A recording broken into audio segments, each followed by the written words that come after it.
بسم الله الرحمن الرحيم الحمد لله كفى وسلام على عباده الذين اصطفى أما بعد قال الله تبارك وتعالى أعوذ بالله من الشيطان الرجيم بسم الله الرحمن الرحيم إن الله اشترى من المؤمنين أنفسهم وأموالهم بأن لهم الجنة صدق الله العظيم. محترم بھائیوں اور بزرگوں، آج ہم اپنے درس میں انشاءاللہ سورۃ التوبہ کی آیت نمبر 111 اور 112 کا مطالعہ کریں گے. اس کا شان نزول یہ ہے کہ بیعت عقبہ کے موقع پر، یعنی جب حضور پاک علیہ الصلاۃ والسلام نے مدینے کے مسلمانوں سے عقبہ کی گھاٹی میں بیٹھ کر یہ معاہدہ کیا تھا کہ اگر میں تمہارے یہاں آ جاؤں تو تم میری اسی طرح حفاظت کرو گے جس طرح اپنے جان کی اور اپنے مال کی اور اپنی اولادوں کی حفاظت کرتے ہو. دو وعدے لیے تھے، ایک یہ کہ تم اللہ کے ساتھ کسی کو شریک نہیں ٹھہراؤ گے، اور دوسرے یہ کہ میرا دفاع کرو گے، میری حفاظت کرو گے. اس پر مدینے کے صحابہ نے پوچھا کہ ہمیں کیا ملے گا، تو اللہ کے نبی صلی اللہ علیہ وسلم نے فرمایا تھا کہ اس کے بدلے میں تمہیں جنت ملے گی. یعنی ہجرت سے قبل تقریباً 13 نبوی کا یہ واقعہ ہے، جب یہ معاہدہ ہوا مدینے کے مسلمانوں اور حضور پاک علیہ الصلاۃ والسلام کے درمیان.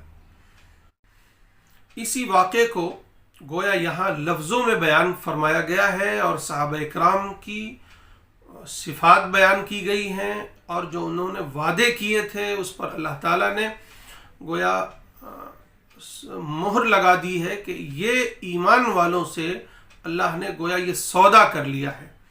اور یہ سودا نہ صرف یہ کہ اس وقت انصاری صحابہ سے تھا، بلکہ تمام صحابہ سے تھا، اور پھر بعد میں آنے والے تمام مسلمانوں سے یہ گویا سودا ہو چکا ہے کہ اگر انہوں نے لا الہ الا اللہ پڑھ لیا ہے تو گویا انہوں نے اپنی جان اور اپنے مال کو اللہ کے سپرد کر دیا ہے، اللہ کے ہاتھوں بیچ دیا ہے، اور اس کے بدلے انہوں نے جنت خرید لی ہے.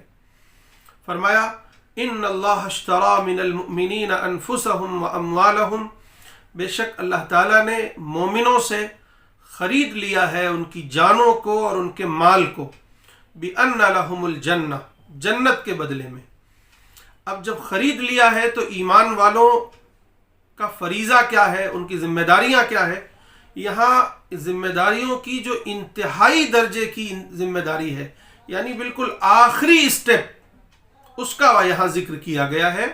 اس کو آپ سمجھیے کہ جس وقت یہ معاہدہ اللہ کے نبی سے ہو رہا ہے اس وقت نہ جنگ ہے، نہ جنگ کرنے کی کوئی ضرورت ہے. صرف ایک اندیشہ ہے کہ آپ اگر ہجرت کر کے مدینے تشریف لے گئے تو ہو سکتا ہے کہ یہ مکے والے وہاں بھی چین سے نہ رہنے دیں، اور مدینے والوں کو مکے والوں کی مکمل دشمنی کا سامنا کرنا پڑے. ہو سکتا ہے کہ یہ مکے والے ان پر دھاوا بول دیں، ان کی جانوں پر پل پڑے. تو گویا وہاں یہ معاہدہ لے لیا گیا کہ بالکل انتہائی درجے پر بھی اللہ کے نبی کی حفاظت میں اور اللہ کے دین کی حفاظت میں، اللہ کے دین کی دعوت میں، اس کی تبلیغ میں اگر یہ نوبت بھی آئے گی تو یہ بھی کرنا پڑے گا. یہ بھی کرنے کے لیے گویا ایمان والے تیار ہیں.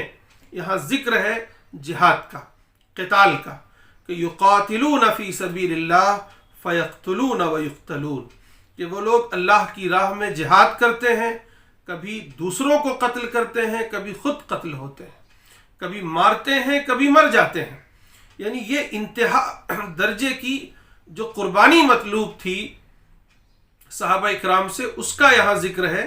ورنہ تو ظاہر ہے کہ یہی مقصد صرف نہیں تھا اس بیع و شراء کا. مقصد یہ تھا کہ تم اللہ کے نبی کا دفاع کرو گے، اللہ کے نبی کو پناہ دو گے، اللہ کے نبی کی دعوت کو خود بھی اپناؤ گے، دوسروں تک پہنچاؤ گے، اور ساتھ کھڑے ہوگے، ساتھ دو گے. اب اگر اس میں یہ بھی نوبت آ گئی کہ جنگ کرنے پڑے گی تو جنگ بھی کرو گے، کسی کو مارنا پڑے گا تو مارو گے بھی، اور خود بھی مرنا پڑے، شہید ہونا پڑے گا تو اپنی جان بخوشی قربان کر دو گے۔ یہ گویا آخری انتہا ہے، پہلی نہیں۔ ہمارے یہاں بعض لوگوں کو یہ غلط فہمی ہوتی ہے کہ اللہ تعالیٰ نے ایمان والوں سے بس جنگ کرنے کے لیے معاہدہ کیا ہے۔ نہیں میرے بھائیوں، اللہ تعالیٰ نے یہ معاہدہ کیا ہے کہ ہمارا پورا وجود اللہ کا ہے، ہمارا وجود، ہمارا مال، سب کچھ اللہ کا ہے۔ اب کہیں رائے کی قربانی دینی پڑے گی تو رائے کی قربانی دیں گے، کہیں نفس کی قربانی دینی پڑے گی تو نفس کی قربانی دیں گے، کہیں نیند کی قربانی دینی پڑے گی تو نیند کی قربانی دیں گے، کہیں اپنی انا کو قربان کرنا ہوگا انا کو قربان کر دیں گے، کہیں جو ہے اپنے گھر بار، خاندان، مال و دولت کو قربان کرنا پڑے گا وہ کر دیں گے، کہیں اپنی جان قربان کرنی پڑے گی تو وہ بھی کر دیں گے۔ گویا الف سے لے کر یا تک، A to Z مکمل خود سپردگی اللہ کے لیے۔ یہ معاہدہ ہے ہر ایمان والے سے کہ تم نے لا الہ الا اللہ پڑھ لیا ہے تو اب تمہارے کاندھوں پر یہ ذمہ داری ہے کہ تم اللہ کے دین کو خود بھی اپناؤ، اس کی سربلندی کے لیے اب محنت کرو، جد و جہد کرو، اس کی دعوت کے لیے، اس کی تبلیغ کے لیے سر دھن کی بازی لگا دو، اور اگر اس میں تمہیں اپنی جان بھی قربان کرنی پڑے تو کر دو۔ کہ گویا آخری حد کی تعین کر دی گئی کہ یہاں تک تمہیں قربانی دینا ہے۔ وعدن علیہ حقا فی التوراۃ والانجیل، یہ وعدہ ہے، سچا وعدہ، جو تورات میں بھی ذکر ہے، انجیل میں بھی جس کا ذکر ہے، قرآن میں بھی جس کا ذکر ہے۔ ومن اوفی بعہدہ من اللہ، اور جو شخص اپنے اس وعدے کو جو اللہ سے اس نے کیا ہے پورا کر دے تو اس کے بارے میں ہے فاستبشروا ببیعکم الذی بایعتم بہ، تو خوشخبری ہو اس خرید و فروخت پر، اس معاہدے پر خوشخبری ہو جو تم نے کیا ہے اللہ سے۔ ذالک هو الفوز العظیم، یہ بہترین کامیابی ہے، بڑی کامیابی ہے۔ اس پر حضرت عمر رضی اللہ تعالیٰ نے فرمایا کیا خوبصورت بے ہے، کیا خوبصورت تجارت ہے کہ مال بھی تمہارا، قیمت بھی تمہاری، کہ مال بھی اللہ کی کا دیا ہوا ہے۔ سوچو، یہ جان بھی اللہ ہی کا ہے، اللہ ہی کی ہے، یہ مال بھی اللہ ہی کا ہے، اسی کا دیا ہوا ہے، سب کچھ اسی کی دی ہوئی چیزیں ہیں۔ ہم اسے اللہ کی راہ میں قربان کرتے ہیں تو اللہ کا وعدہ بھی ہے کہ جو اللہ کی راہ میں شہید ہوتا ہے وہ مرتا نہیں ہے۔ اللہ کی راہ میں جو مال خرچ کیا جاتا ہے وہ تو 70 گنا 700 گنا واپس آتا ہے اور اس پر اجر بھی ملتا ہے، اور اس کے علاوہ اس کی قیمت کیا ہے؟ جنت۔ اللہ ہی کی دی ہوئی جان، اللہ کا دیا ہوا مال اللہ کی راہ میں قربان، اور اللہ اس کے بدلے میں جنت عطا فرما رہا ہے۔ تو کیسی خوبصورت تجارت ہے یہ، کتنی نفع والی تجارت ہے۔ یہ صرف صحابہ اکرام سے ہی نہیں ہے یہ مطالبہ، یہ ہم سے اور آپ سے بھی ہے۔ پھر آگے صحابہ اکرام کی کچھ صفات کا ذکر ہے جو ہمارے اندر بھی ہونی چاہیے۔ پہلی صفت ہے التائبون، وہ اللہ سے خوب توبہ کرنے والے ہیں۔ حدیث میں آتا ہے کل بنی آدم خطاء وخیر الخطائین التوابون، کہ ہر بنی آدم، ہر آدم کی اولاد خطا کار ہے، لیکن بہترین خطا کار وہ لوگ ہیں جو خوب توبہ کرنے والے ہیں۔ ایک جگہ اللہ تعالیٰ فرماتے ہیں یحب التوابین، کہ اللہ تعالیٰ محبوب بنا لیتے ہیں توبہ کرنے والوں کو۔ تو گناہ سرزد ہوں نہ ہوں، اللہ سے خوب توبہ کیجئے، اللہ محبوب بنا لیں گے۔ العابدون، اللہ کی خوب عبادت کرنے والے ہیں، اللہ کی عبادت اس طرح کرتے ہیں کہ اپنے آپ کو اللہ کے سپرد کر دیتے ہیں، اللہ کے سامنے ڈال دیتے ہیں، اپنے آپ کو اللہ کے سامنے بالکل ذلیل و رسوا کر لیتے ہیں۔ یہ ہے اللہ کی عبادت۔ الحامدون، اللہ کی حمد و ثنا بیان کرتے ہیں، اللہ کا شکر ادا کرتے ہیں۔ السائحون، اللہ ہی کے لیے روزے رکھتے ہیں۔ الراکعون، اللہ کے لیے جھک جاتے ہیں، رکوع کرتے ہیں۔ الساجدون، اللہ کے لیے سجدہ ریز ہوتے ہیں، اللہ کے سامنے اپنی ناک رگڑ دیتے ہیں۔ الآمرون بالمعروف والناہون عن المنکر، یہ بھلائی کا حکم کرتے ہیں اور برائیوں سے روکتے ہیں۔ یہ سب سے بڑی صفت ہے ایمان والوں کی، کہ ایمان والوں کی ایک ذمہ داری تو یہ ہے کہ وہ خود اپنی ذات کو نکھاریں، اللہ کے عبادت گزار بن جائیں، اللہ کو راضی کرنے والے بن جائیں، ان کی زندگی اللہ کے حکموں پر، نبی کے طریقے پر آ جائے۔ دوسرا کام ان کا یہ ہے، خارجی عمل ان کا یہ ہے کہ لوگوں کو بھی بھلائی کا حکم کریں اور برائیوں سے روکیں۔ بلکہ ایمان والوں کی شان یہ ہے کہ وہ جس سماج میں رہتے ہیں وہاں بھلائی کو رواج دیتے ہیں، بھلائیوں کا حکم دیتے ہیں اور برائیوں سے روکتے ہیں۔ ایک حدیث میں فرمایا، من رعا منکم منکرا فلیغیرہ بیدہ، تم میں سے کوئی مومن اگر کوئی برائی دیکھے تو اس کی پہلی ذمہ داری ہے کہ وہ ہاتھ سے اس برائی کو روکے۔ اگر اس کی استطاعت نہیں ہے تو زبان سے روکے، اور اگر اس کی بھی استطاعت نہیں ہے تو کم سے کم دل میں برا سمجھے۔ اور اس کو کہا گیا وَذَلِكَ أَضْعَفُ الْإِيمَانِ، ایمان کا سب سے کمزور ترین درجہ یہ ہے کہ انسان کو برائی دیکھ کر تکلیف ہو، دل میں ایک ٹیس اٹھے کہ میں ہوں اور میرے سامنے اللہ کی نافرمانی ہو رہی ہے۔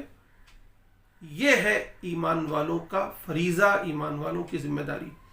بلکہ ایمان والوں کو تو اتنا چوکنا رہنا چاہیے، اتنا احساس ہونا چاہیے، جیسا حضرت ابو بکر صدیق نے کہا تھا کہ اَيُنْقَصُ الدِّينُ وَأَنَا حَيٌّ، کہ دین میں کمی کی جائے گی اور میں زندہ رہوں، میرے جیتے جی دین میں کمی کی جائے گی، یہ نہیں ہو سکتا۔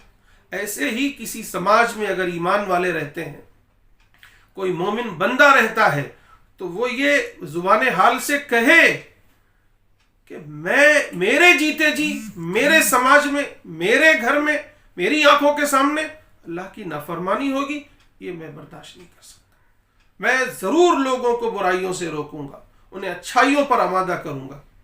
یعنی ایمان والوں کے ایمان کی علامت یہ ہے کہ وہ داعی ہوتے ہیں، وہ لوگوں کو بھلائیوں کا حکم کرتے ہیں اور برائیوں سے روکتے ہیں۔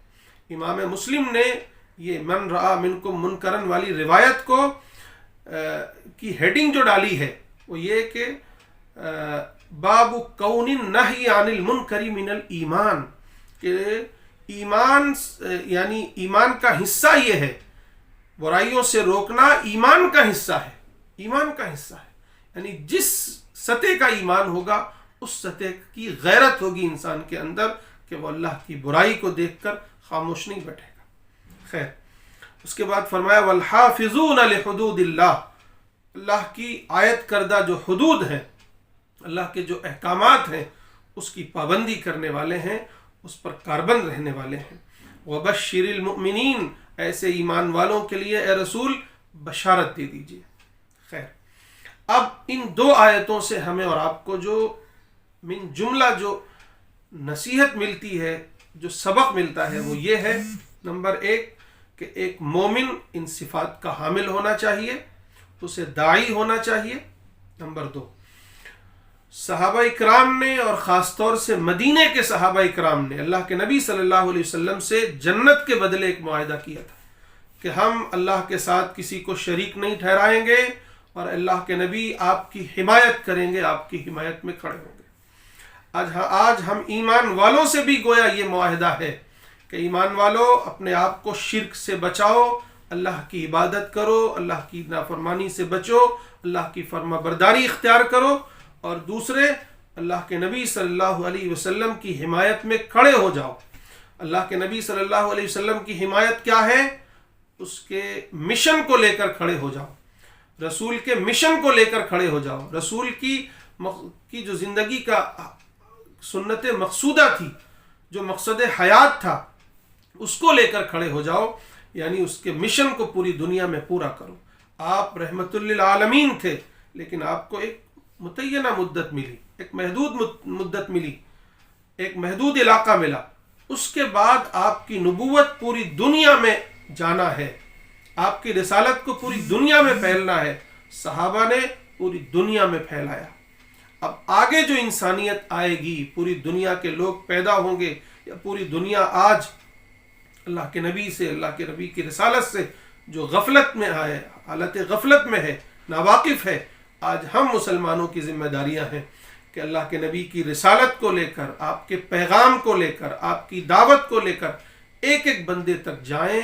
یہ ہماری اور آپ کی ذمہ داری ہے۔ اس ذمہ داری پر جو بھی قربانی درکار ہو وہ دینے کے لیے تیار ہو جائے، خواہ اپنی انا کی قربانی ہو، عزت نفس کی قربانی ہو، آرام و آشائش کی قربانی ہو، یا یہ کہ مال کی قربانی ہو، یا یہ کہ جان ہی گوانی پڑے، تو جان دی ہوئی اسی کی تھی، حق تو یہ ہے کہ حق ادا نہ ہوا۔